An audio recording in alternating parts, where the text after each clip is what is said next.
Now, South Africans have been given an opportunity to have a say on the proposed draft preferential procurement regulations. Now, once given the green light, the regulations will replace those declared unlawful by the Constitutional Court. Yesterday, the Apex Court handed down judgment in a bid for leave to appeal against the Supreme Court of Appeal judgment in a case involving the Finance Minister and Agribusiness NPC. To help us unpack this, let's bring in Kganki Matabane, that's the CEO of the Black Business Council. Kganki, good afternoon, and thank you very much, as always, for your time. The draft preferential regulations are out for public comment. Firstly, your reaction. Good afternoon, Fundo and the viewers, and thank you very much for always engaging us. The draft regulations are okay, except for one thing. So for those who are familiar with the regulations, we've got what we call 80, 20, 90, 10. Yes. Where when we evaluate the tender, 80% is on functionality, and 10% used to be on BE scoring. So if you are level 1, you get a certain points. If you are level 8, you get certain points. But the disappointing part is that now National Treasury has actually removed the BE portion of it. And that's what we're not expecting, that part. We're expecting that you cannot do away with the BEE, because broad-based black economic empowerment, because that derives from Section 217 of the Constitution to say the injustices of the past have to be relooked at and addressed. But also we see these regulations as a stopgap measure. Our intention is to try and repeal the current regulations and the current act, and replace it with an act that will be very bold on economic transformation. By bold, I mean we should be able to say, for state procurement, you can be able to set aside a certain percentage.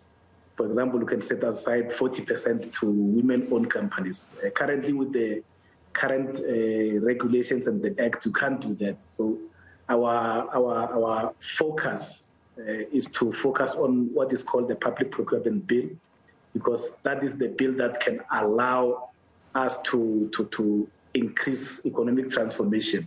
Yeah.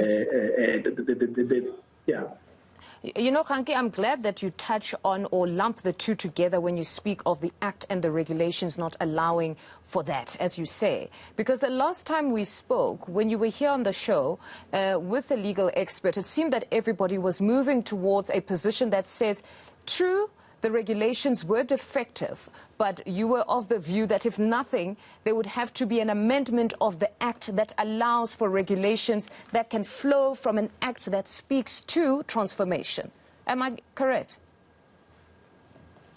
You are correct. I think the regulations are supposed to help in the implementation of the Act. But if the Act is a problem itself, and the Act is not itself is not promoting economic transformation, then you are not going to achieve the objective.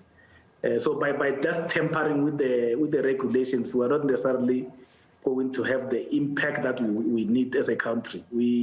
As a country, 28 years into democracy, the economy is still not transformed. The control of the economy, the running of the economy has not changed.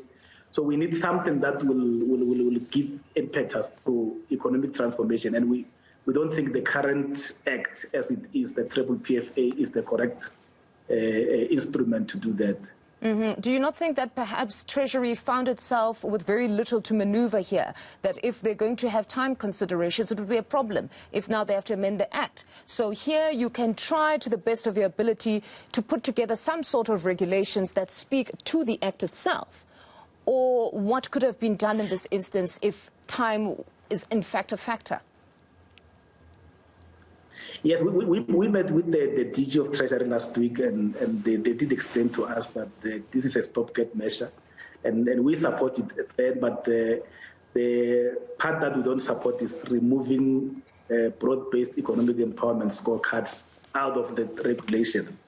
Even if it's is a temporary measure. It cannot do away with economic transformation. I don't think that will allow. But we will also, like all the other institutions and people, we are working on our inputs, because we have to submit our own comments to the regulations, and we will in particular raise the issue of economic transformation because it's important. Mm-hmm. But now when we talk about that 10% and 20%, if we talk the 80-20 and 90-10, that 20 and 10%, my interpretation when perusing through the regulations was that now that will be awarded for perhaps partnering or contracting with historically disadvantaged individuals. So to a certain extent, it still stands. Am I incorrect in my interpretation? Yeah, our interpretation is different, because when we look at what they say in the regulations, they are not specific. They are talking about other measures. So I don't know what are those other measures. Is it going to be, if you are saying I'm donating shoes to a school? So it's not clear. We wanted it to be very, very clear that part is reserved, as insignificant, as small as it is. It is reserved for black economic empowerment. But when you read the regulations as they are, or the draft regulations as they are not specific enough. So they will be open to interpretation, and people will then abuse the system and include the things that are not necessarily economic transformation there.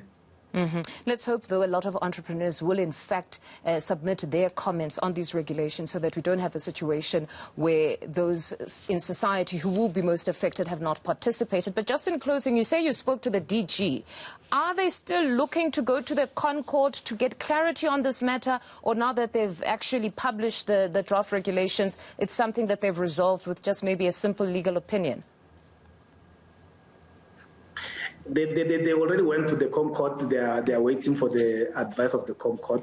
If it comes, depending on which way it goes, they may stop the regulations. But in the meantime, they can't wait for the Concord forever. They have to come up with something that will assist. Because remember, this is the end of the financial year for state organs.